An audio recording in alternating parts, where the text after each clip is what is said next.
Queen Zarathes stood on the command deck of her flagship, watching the tactical display with growing dread. Red markers showed enemy positions closing in on 3 fronts. Her once mighty fleet was scattered, her ground forces retreating on 4 different worlds. The Krillian Empire had been pushing her people back for 8 months now, and every battle brought them closer to her homeworld. Your Majesty, Commander Veltar approached with his head bowed. We've lost contact with the 7th Fleet. Intelligence suggests they were completely destroyed near the Outer Rim. Zarathes closed her eyes. The 7th Fleet had been her strongest naval force. 300 ships and 50,000 of her best warriors.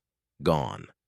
The Krillians were not just winning, they were crushing her people with systematic precision. What about our allies? She asked, though she already knew the answer. The Confederacy has pulled back to defend their own borders. The trade union sent a formal apology, but no ships. We stand alone, Your Majesty. The Queen's people, the Velnari, had ruled this sector of space for over 1,000 years. They were tall, graceful beings with natural telepathic abilities and advanced technology. But the Krillians were different. They were a machine race, cold and calculating, with weapons that seemed to counter every Velnari advantage. Status report on our ground forces? Zarathes asked. General Kesara reports heavy losses on Velnara Prime's 3rd moon. The mining colonies on Threshold 7 have gone dark. And our defensive line on New Haven is falling back to the secondary positions. Each piece of bad news hit the Queen like a physical blow. Her people had never faced an enemy like this. The Krillians fought without emotion, without mercy, and seemingly without any tactical weaknesses her commanders could exploit. Your Majesty, a young communications officer called out, we're receiving a transmission from the detention levels. The detention levels? Veltar looked confused. What could be so important from there? It's from the alien we captured last month. The one from the unknown vessel. Zarathes remembered. A small, damaged ship had drifted into their space, carrying a single occupant from a species they'd never encountered. The being called itself human and claimed to be from a place called Earth. When questioned about why it was so far from home, the human had given vague answers about exploration and getting lost. Since it posed no immediate threat, it had been placed in comfortable detention while they decided what to do with it. What does the alien want? He says he's been monitoring our communications. He wants to speak with you directly about the war. Veltar bristled. Absolutely not. We cannot allow a prisoner to waste Your Majesty's time with— Bring him up, Zarathes interrupted. Your Majesty? Our strategies are failing, Veltar. Our allies have abandoned us. Our fleets are scattered. Perhaps an outside perspective might offer something our own minds cannot see. 20 minutes later, the human stood before her. He was smaller than most Velnari, with short brown hair and wearing the simple gray clothing provided to all detainees. But his eyes were alert, constantly moving, taking in every detail of the command deck. The Queen had expected him to seem nervous or overwhelmed. Instead, he appeared calculating. You wish to speak with me? Zarathes said in standard galactic language. Yes, Your Majesty. My name is Marcus Chen. I've been listening to your tactical reports, and I think I can help. Veltar stepped forward. You presume too much, alien. What could a lost traveler know about military strategy? Marcus looked at the tactical display showing the current battle positions. You're fighting them like they're another Velnari force. But they're not. They're machines. They think differently, react differently. Your elegant strategies and honor-based tactics mean nothing to them. And what would you suggest? The Queen asked, ignoring Veltar's obvious disapproval. First, tell me about their weaknesses. Every enemy has them. They have none we've discovered, Veltar snapped. Their ships are heavily armored, their weapons precise, their tactics flawless. Nothing is flawless, Marcus said calmly. May I see the battle reports from your last 3 major engagements? Zarathes gestured to a technician who brought up the requested data. Marcus studied the information for several minutes, occasionally asking questions about specific details. The Queen watched him work, noting how he seemed to process information differently than her own people. There, Marcus pointed to a section of the data. They always attack in the same pattern. 3-pronged assault, heavy concentration of firepower on the strongest defensive position first, then systematic elimination of remaining forces. It's efficient, but predictable. We know their patterns, Veltar said. Knowing them doesn't help us counter them. You're trying to counter their strength directly. That's why you're losing. You need to make their pattern work against them. Marcus turned to face the Queen directly. Your Majesty, may I ask why I'm still in detention? My ship was clearly damaged and I've shown no hostile intent. We were uncertain of your intentions, Zarathes replied honestly. Your species is unknown to us and you've been vague about your reasons for being in this sector. That's because my people would disapprove of what I was doing out here. For the first time, Marcus showed emotion, a slight smile that somehow made him seem more dangerous, not less. I wasn't exploring, Your Majesty. I was running, specifically, running from a court-martial. The command deck fell silent. Veltar's hand moved to his sidearm. I was a tactical advisor for the Human Colonial Defense Force. My methods were deemed too aggressive for defensive operations. When my commanding officers refused to authorize certain strategies against a particularly persistent enemy, I took matters into my own hands. You went against orders? Zarathes asked. I won the war in 3 weeks instead of letting it drag on for 3 years. But victory achieved through excessive cunning and psychological warfare apparently violates several articles of the Colonial Military Code. Marcus gestured toward the tactical display. Your people fight with honor and nobility. It's admirable. But you're facing an enemy that views honor as a weakness to exploit. They study your patterns because you follow rules they don't respect. And you would have us abandon our principles? The Queen asked. I would have you adapt them. Use your honor as a weapon instead of a limitation. Before anyone could respond, alarms began blaring throughout the command deck. A communications officer called out urgently, Your Majesty, the Krillians have broken through our defenses at New Haven. They're advancing on the civilian population centers. Zarathes felt her heart sink. New Haven housed over 2 million Velnari civilians, including thousands of children. How long until our reinforcements arrive? She asked. 6 hours at minimum. Your Majesty.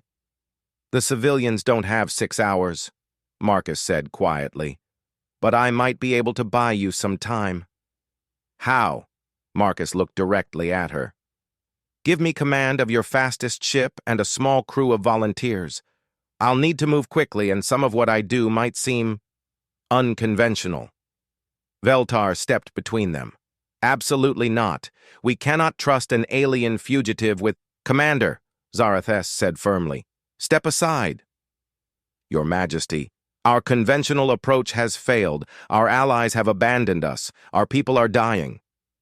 She looked at Marcus. What exactly are you proposing? The Krillians attack in predictable patterns because they assume their enemies will respond predictably.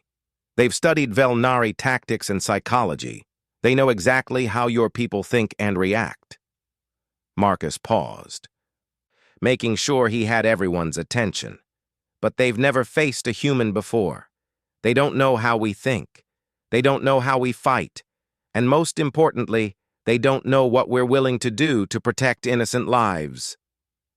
The Queen studied the human for a long moment.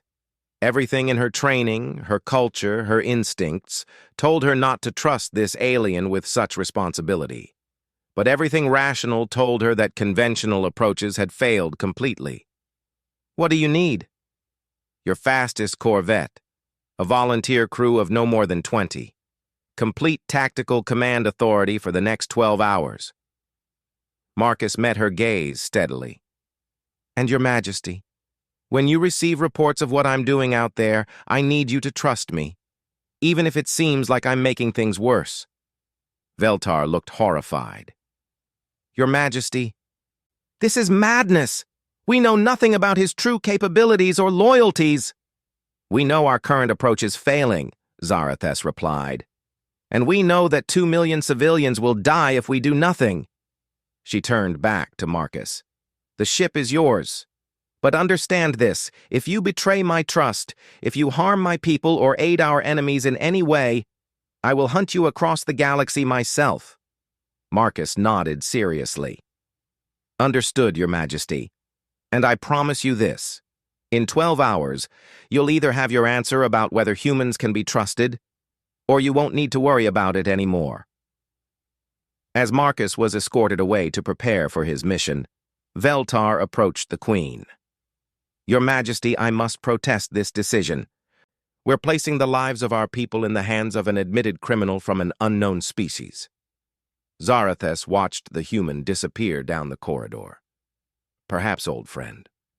But we're also placing them in the hands of someone who won a war in 3 weeks when his own people thought it would take 3 years. And if he fails, then we'll be no worse off than we are now. Our foes are scattered, our allies are gone, and our enemies grow stronger every hour. Sometimes, Veltar, the only choice left is between certain defeat and uncertain hope." On the tactical display, the red markers around New Haven continued to advance toward the civilian centers. Time was running out, and the Queen had just bet everything on a human who claimed he could do what her best generals could not. As Marcus boarded the corvette Swift Strike with his volunteer crew, he studied the tactical data one more time. The Krillians were indeed predictable, but they were also efficient and dangerous. What he was about to attempt would either save New Haven or guarantee its destruction. But Marcus had learned something in his years of warfare that many species never understood. Sometimes the only way to protect something precious was to risk everything you had. And right now, he was all Queen Zarathus had left. The Swift Strike launched from the flagship's docking bay, heading toward New Haven at maximum speed. In the command center, Queen Zarathus watched it disappear into hyperspace and wondered if she had just made the best decision of her reign or the worst. Behind her, the tactical displays continued their grim countdown. The Krillian forces advanced like a mechanical tide, precise and unstoppable. In less than 6 hours, they would reach the first civilian population center. But for the first time in months, the Queen felt something she had almost forgotten. Hope, uncertain and fragile, but real. Because somewhere in the darkness between the stars, a human was about to show the galaxy exactly why his species had earned a reputation as the most unpredictable warriors in known space. The war for New Haven was about to begin, and for the first time, the Krillians would face an enemy who didn't follow the rules they had learned to exploit. Marcus stood on the bridge of the Swift Strike as it dropped out of hyperspace near New Haven. The planet hung before them, a beautiful blue and green world that reminded him painfully of Earth. But between the ship and the planet's surface, a very different scene unfolded. 60 Krillian vessels moved in their characteristic three-pronged formation toward the planetary defenses. The mechanical precision of their advance was almost hypnotic. Each ship maintained exact distance and timing, their movements synchronized like parts of a vast machine. "Captain Thelos," Marcus addressed the Velnari officer commanding the corvette. "Are your crew ready for this?" The captain's normally calm demeanor showed signs of strain. "They are volunteers as requested, but Sir Marcus, I must confess we are uncertain what you expect us to accomplish against such overwhelming force." Marcus studied the tactical display. The defending Velnari forces were badly outnumbered and falling back in perfect order, exactly as their training dictated. Exactly as the Krillians expected them to. "Captain, in human military history, there's an old saying, Appear weak when you are strong, and strong when you are weak. Today, we're going to teach the Krillians something about human tactical philosophy. I don't understand. You will.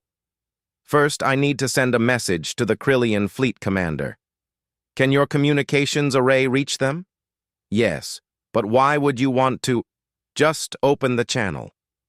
Captain Thelos gestured to his communications officer, who established the connection. Marcus took a deep breath. What he was about to do went against every principle of military engagement he'd been taught, but it was exactly the kind of unconventional thinking that had gotten him court-martialed. Krillian Fleet Commander, this is Marcus Chen, representing the Human Colonial Defense Force. I request immediate parley under standard galactic military protocols.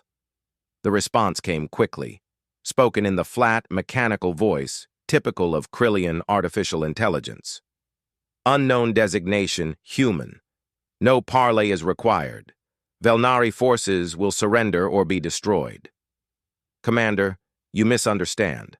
I'm not representing the Velnari forces. I'm here as an observer, documenting Krillian military capabilities for potential future negotiations between our species. There was a pause that lasted exactly 4.7 seconds. Long enough for the Krillian AI to process this unexpected information and query its databases. No record of human species in galactic databases. No previous contact with Krillian Empire. That's correct. We're new to this sector, conducting our first diplomatic assessment. Your reputation for military efficiency preceded you, Commander.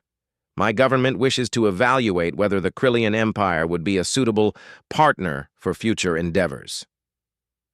Marcus could see Captain Thelos staring at him in amazement and confusion.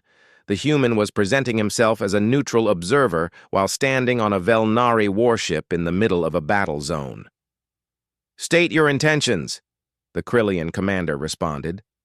I wish to observe your tactical demonstration against the Velnari forces, purely for documentation purposes. In exchange, I can provide intelligence about Velnari defensive capabilities that might be useful to your current operation. The bridge fell silent. Several Velnari crew members looked like they wanted to draw weapons on Marcus immediately. Only a sharp gesture from Captain Thelos kept them in place. You would betray the Velnari? The Krillian asked. I would document military realities. The Velnari have already lost this engagement. Their defenses are insufficient, their tactics outdated. I can provide targeting data that will minimize your ammunition expenditure and reduce the time required to complete your objectives. Marcus could feel the hatred radiating from the Velnari crew, but he pressed on. This was the most dangerous part of his plan. For example, he continued, their primary defensive grid has a vulnerability at coordinates 127.4 by 89.1. A concentrated assault on that position would collapse their entire defensive perimeter. The coordinates he'd given were indeed accurate. They represented a weakness in the Velnari defenses that any competent tactical analysis would eventually discover. But they were also exactly what Marcus needed the Krillians to focus on. Transmit detailed intelligence data for verification, the Krillian commander ordered. Of course, transmitting now. Marcus sent a comprehensive tactical analysis of the Velnari defenses, complete with weapon positions, shield frequencies, and structural weaknesses. Everything in the transmission was completely accurate, and completely useless for what the Krillians were actually planning to do. Captain Thelos, Marcus said quietly while the Krillians processed the data. Signal the planetary commander immediately. Tell them to implement emergency evacuation protocol Gamma 7 for all civilian population centers. But that protocol doesn't exist. Tell them exactly those words. Trust me. The captain's training warred with his confusion, but something in Marcus's tone convinced him to follow orders. As he sent the message, Marcus turned back to the communications array. Krillian Commander, do you find the intelligence data satisfactory? Data confirmed accurate. Proceed with observation protocols. Excellent. I'll maintain position at these coordinates to document your engagement. My ship is unarmed and poses no threat to your operations. That was technically true. The Swift Strike was a fast courier vessel with minimal defensive armament. What Marcus hadn't mentioned was that fast courier vessels were also equipped with the most advanced sensor and communication arrays in the Velnari fleet. Understood. Begin documentation. The Krillian fleet resumed their advance, but now with renewed confidence. They had received detailed intelligence about their enemy's defenses, and their tactical algorithms were already calculating the most efficient assault pattern. What they didn't know was that Marcus had just maneuvered them into the exact position he wanted them in. "Captain Thielos," Marcus said as the Krillian ships moved toward the planetary defenses, "please patch me into the fleet-wide communication network. All ships, all frequencies." "Sir Marcus, what are you?" "Trust me. And when I give the signal, I need your ship to transmit maximum power on all sensor frequencies directly at the lead Krillian vessel." The captain looked confused, but nodded to his communications officer. Across the bridge, worried Velnari faces watched their strange human ally with growing uncertainty. Marcus waited until the Krillian fleet had committed to their attack pattern, advancing in their perfect three-pronged formation toward the exact coordinates he had specified. Then he opened communications to every Velnari ship in the system. "All Velnari forces, this is Marcus Chen. In approximately 90 seconds, I'm going to transmit tactical data that will allow you to destroy the entire Krillian fleet. But first, you need to understand something about warfare that your people have never had to learn." He paused, watching as the enemy fleet moved closer to the position they thought would give them victory. "The Krillians are machines. They think like machines, react like machines. They process information efficiently, but they cannot adapt to situations outside their program parameters. And right now, they think they're fighting Velnari forces using Velnari tactics." The Krillian ships reached the optimal firing position and began their bombardment of the Velnari defensive grid, exactly as Marcus had known they would. "But they're not fighting the Velnari anymore," Marcus continued. "They're fighting a human. And humans have spent 10,000 years learning how to win wars against enemies who are bigger, stronger, and better equipped than we are." Marcus gestured to Captain Thielos, who activated the maximum power sensor pulse aimed at the lead Krillian vessel. Immediately, every Krillian ship in the fleet turned its attention toward the Swift Strike, their tactical algorithms suddenly flagging it as a potential threat. That moment of distraction lasted exactly 2.3 seconds. For the Krillians, it was merely a brief interruption in their attack pattern. For Marcus, it was more than enough time to execute the most important phase of his plan. "Now," he broadcast to all Velnari forces, "transmit override code Alpha 77 Kilo to all friendly forces and implement immediate tactical redistribution to coordinates I'm sending now." The coordinates he transmitted placed every Velnari ship in positions that seemed to make no tactical sense. They broke formation, abandoned defensive positions, and scattered across the battlefield in what appeared to be complete chaos. The Krillian tactical computers immediately recalculated their assault pattern to take advantage of this apparent disorganization. They repositioned their ships to engage the scattered Velnari forces individually, confident that their superior firepower would quickly overwhelm the confused defenders. It was exactly what Marcus had been waiting for. "All forces," he broadcast, "activate emergency beacon protocol." Across the battlefield, every Velnari ship simultaneously activated their distress beacons, normally used only when a vessel was about to be destroyed. To external sensors, it appeared as though the entire fleet was simultaneously suffering catastrophic system failures. The Krillian computers registered this as confirmation of their tactical superiority. They moved in for what they calculated would be the final assault, their ships spreading out to efficiently destroy the apparently helpless Velnari vessels, and that's when Marcus sprung his trap. "All ships," he commanded, "execute pattern Omega. Authorization Chen 77 Alpha Kilo. The scattered Velnari ships suddenly moved with perfect coordination, but not in any pattern the Krillians had ever encountered. Instead of the elegant, predictable formations typical of Velnari military doctrine, they attacked like a pack of predators coordinating to bring down much larger prey. Ships that had appeared damaged suddenly revealed themselves to be fully functional. Vessels that seemed to be fleeing turned and attacked from unexpected angles.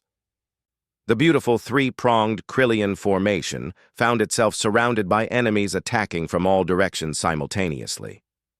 But the real brilliance of Marcus's plan wasn't just the tactical surprise, it was psychological warfare on a level the Krillians had never experienced. "Captain Thelos," Marcus said calmly as explosions lit up the space around them, "please open a channel to the Krillian fleet commander." "Sir?" "I want to have a conversation with him." As the swift strike maneuvered through the chaotic battlefield, dodging weapons fire from both sides, Marcus prepared to deliver the final part of his strategy. The Krillians were machines, yes, but that also meant they could be reprogrammed if you knew which buttons to push. And Marcus had spent the last hour learning exactly how the Krillian tactical computers thought. The communication channel opened, and Marcus addressed the enemy commander with the same calm tone he'd used throughout the engagement. "Krillian commander, this is Marcus Chen. I believe we need to discuss the terms of your surrender." The silence on the Krillian communication channel lasted exactly 7.2 seconds before the mechanical voice responded with something Marcus had never expected to hear from an artificial intelligence: uncertainty. "Clarification required. Krillian forces maintain tactical superiority." Marcus watched the tactical display as Velnari ships continued their coordinated assault on the confused Krillian formation. 3 enemy vessels had already suffered critical damage, and their perfect three-pronged attack had dissolved into defensive chaos. "Commander, your tactical algorithms are based on fighting opponents who follow predictable military doctrines. You've studied Velnari combat patterns for months and adapted your strategies accordingly, but you're no longer fighting the Velnari." Another Krillian ship erupted in flames as a group of Velnari fighters executed a maneuver that no proper military academy would ever teach. A seemingly random attack that somehow struck at the exact moment when the enemy's defensive systems were recalibrating. "Explanation required. You're fighting human tactical doctrine now, Commander, and the first rule of human warfare is that there are no rules. We don't fight the way our enemies expect us to fight. We fight the way our enemies can't defend against." Marcus gestured to Captain Thelos to adjust their position as the battle continued around them. "Your computers are trying to calculate optimal responses to our current tactical pattern, aren't they? But every calculation fails because you're trying to find logic in apparent chaos." The Krillian fleet was attempting to regroup, but their movements had become hesitant, uncertain. For the first time in the war, their tactical algorithms were encountering a situation they couldn't process effectively. "The chaos is the pattern, Commander. Humans learned long ago that the best way to defeat a superior enemy is to make them fight on your terms, not theirs. And right now, those terms are complete unpredictability." Another pause, this one lasting 12.4 seconds. Marcus could almost imagine the Krillian computers working overtime, trying to analyze and counter tactics that had no consistent logical structure. "Proposal," the commander finally responded. "Temporary cessation of hostilities for tactical consultation." Marcus smiled. That was exactly what he'd been hoping to hear. "Accepted. All Velnari forces cease fire and maintain current positions. Do not, repeat, do not, resume standard formations." The battlefield gradually grew quiet as weapons stopped firing on both sides. The Krillian ships hung in space, their formation scattered and broken. For the first time since the war began, they looked uncertain. "Commander," Marcus continued, "I want to make you an offer. My species has been watching this conflict with great interest. The Velnari are potential allies. but we're more interested in species that demonstrate superior tactical capabilities. Explanation. Your forces are efficient and powerful, but efficiency isn't the same thing as adaptability. You've just been outmaneuvered by a single human using borrowed ships and improvised tactics. What does that tell you about Krillian tactical superiority? The pause this time was almost 20 seconds. When the response came, it carried a tone Marcus had never heard from a Krillian before, something that might have been curiosity. Query: human tactical doctrine includes deception as primary strategy? Deception, misdirection, psychological manipulation, improvisation, and creative rule-breaking. We fight wars with our minds first, our weapons second. And we've been doing it successfully for thousands of years against enemies who thought they were superior to us.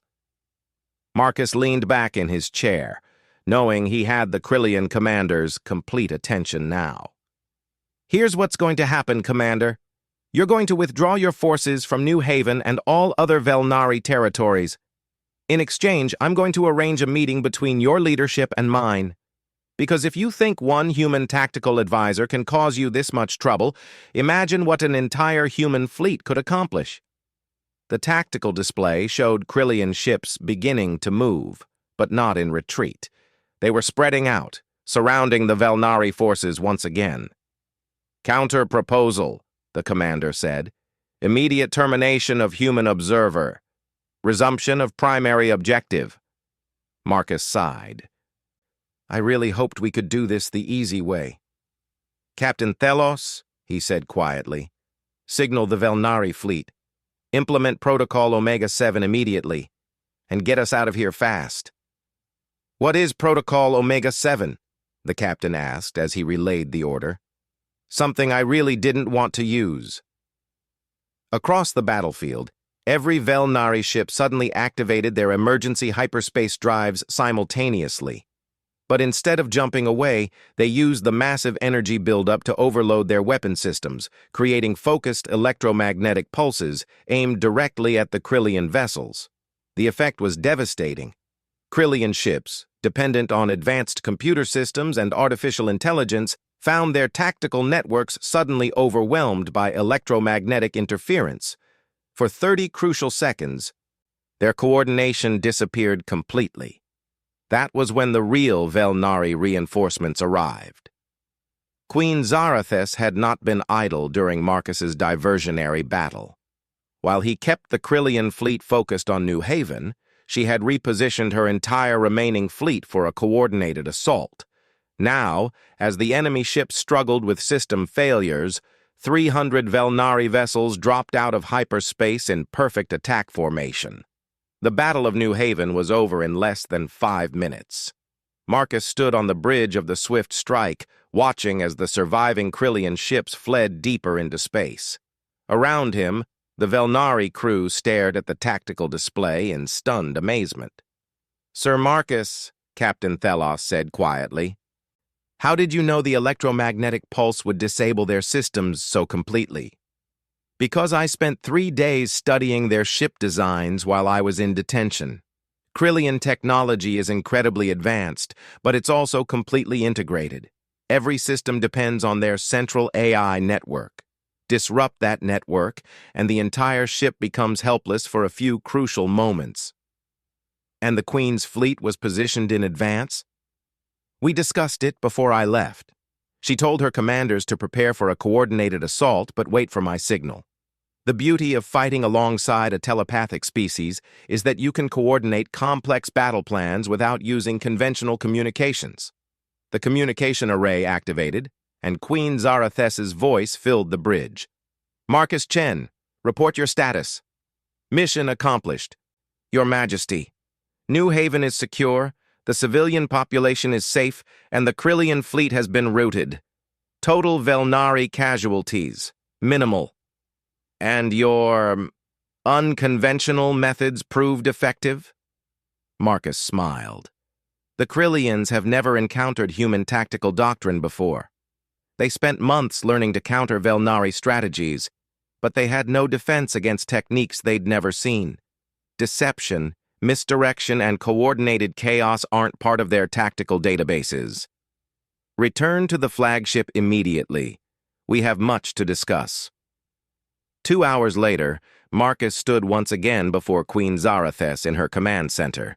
But this time, the tactical displays showed Velnari green across multiple star systems. The Krillian advance had not just been stopped, it had been completely reversed. "Explain to me exactly what you did out there," the Queen commanded. Marcus gestured toward the tactical display. "Your Majesty, your people fight with honor and discipline. Those are admirable qualities, but they made you predictable. The Krillians studied your tactics and developed counters for everything you could do. So you abandoned our tactical doctrines entirely?" "I adapted them. Human military philosophy is based on a simple principle. Never fight the same war your enemy is prepared for. Instead of trying to beat the Krillians at their own game, I forced them to play ours." Commander Veltar, who had been listening silently, stepped forward. "But the risks you took, the deceptions you used, how could you be certain they would work? Because humans have been fighting wars against superior enemies for our entire history. We've faced opponents with better technology, larger armies, and more resources. We've learned that victory doesn't always go to the strongest. It goes to the most adaptable." Marcus paused, looking at the display showing the current positions of all forces in the sector. "Your Majesty, the Krillians will regroup. They'll study what happened today and try to develop new tactics to counter human strategies. But here's the thing about human warfare. We never use the same trick twice. By the time they've figured out how to defend against what I did today, we'll already be using completely different methods." Queen Zarathes studied the human for a long moment. "Marcus Chen, you've saved my people and demonstrated capabilities beyond anything we expected. But I must ask you directly, what do you want in return?" "Honestly, I want to stay and help you finish this war. The Krillians have been expanding aggressively throughout this sector, conquering or destroying every species they encounter. Eventually, they'll reach human space, and my people will face the same choice you did: adapt or be conquered." "And your own legal troubles with the human military?" Marcus shrugged. "Maybe saving an entire interstellar civilization will be enough to convince my commanding officers that my methods, while unorthodox, produce results." Veltar approached the Queen. "Your Majesty, I must recommend caution. We still know very little about human capabilities or true intentions." "Commander," Zarathes said firmly, 3 days ago our forces were scattered and retreating on all fronts. Today, we've achieved our first major victory in 8 months.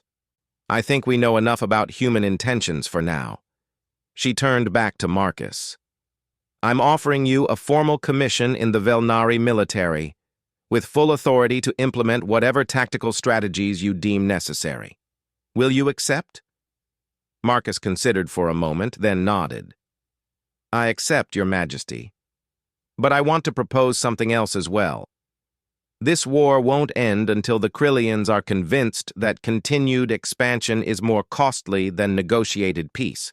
That means we need to demonstrate something they've never seen before." "Which is?" "An alliance between species with completely different military doctrines. Velnari honor and discipline combined with human unpredictability and adaptability. They can develop counters for one or the other, but not both simultaneously." Queen Zarathes smiled, the first genuine smile Marcus had seen from her since their first meeting. "Then let's give them something new to calculate." Over the following weeks, reports reached the Krillian High Command of increasingly impossible military defeats. Velnari forces that fought with perfect discipline suddenly became chaotically unpredictable. Human tactics that seemed random revealed themselves to follow intricate patterns. Traditional battle formations dissolved into swirling, adaptive strategies that defied all previous tactical analysis. Most disturbing to the machine consciousness that governed Krillian strategy was the realization that they were no longer fighting one enemy. They were fighting two species that had somehow learned to think as one. 3 months later, the Krillian Empire sent its first formal diplomatic delegation to negotiate a ceasefire. For the first time in their recorded history, they had encountered an opponent they could not defeat through superior technology and overwhelming force. Marcus Chen stood beside Queen Zarathes as they received the Krillian ambassadors, knowing that this moment would be remembered as the beginning of a new era in galactic politics. Humans had announced their presence in the galaxy not through conquest or intimidation, but by proving that even the most advanced civilizations had something to learn about the art of war. The Krillian ambassador, speaking through a mechanical translation device, addressed the Queen directly. The Krillian Empire acknowledges the tactical superiority demonstrated by the Velnari Human Alliance. We propose immediate cessation of hostilities and negotiation of mutual non-aggression agreements. Queen Zarathes nodded graciously. The Velnari accept your proposal, but understand that this alliance extends beyond mere tactical cooperation. Any future aggression against human colonies or Velnari territory will be met with coordinated response. As the formal ceremonies continued, Marcus reflected on how much had changed since he'd drifted into this sector as a fugitive from military justice. He'd found something here he'd never expected, a place where his unconventional methods were not just tolerated, but celebrated as exactly what was needed to protect innocent lives. Later that evening, as he stood on the observation deck of the Velnari flagship, Marcus received a communication from human space. His commanding officer's image appeared on the small personal display, showing a mixture of exasperation and grudging respect. "Lieutenant Commander Chen," the officer said formally, "your court-martial has been suspended pending review of recent events. Intelligence reports suggest you've somehow managed to establish first contact with an advanced alien civilization and negotiate humanity's entry into galactic politics. How exactly did this happen?" Marcus smiled. "Sir, I followed standard human tactical doctrine. I adapted to the situation using available resources and achieved mission objectives through creative application of established principles. Chen, you were supposed to be in exile, not starting an interstellar war. Actually, sir, I ended an interstellar war and established humanity as a major tactical force in this sector. I believe that constitutes successful completion of an unassigned mission." The commanding officer was quiet for several moments. "Chen, do you realize what you've done? You've committed the human species to permanent military alliance with aliens we've never met. The political ramifications alone..." "Sir, with respect, I've prevented the expansion of an aggressive machine empire that would eventually have reached human space anyway. Now they know we exist, and more importantly, they know we're not easy targets." After the communication ended, Marcus remained on the observation deck, watching the stars. Tomorrow would bring new challenges, new battles to plan, new ways to prove that human tactical thinking had a place in the galaxy. But tonight, for the first time in months, the sector was at peace. And somewhere in the darkness between stars, Krillian computers were still trying to calculate how a single human had changed the course of an entire war. The answer, Marcus knew, was simple. Humans didn't just fight to win battles. They fought to protect the things they cared about. And once a human decided something was worth protecting, conventional tactical analysis became meaningless. The galaxy was about to learn that lesson very thoroughly indeed.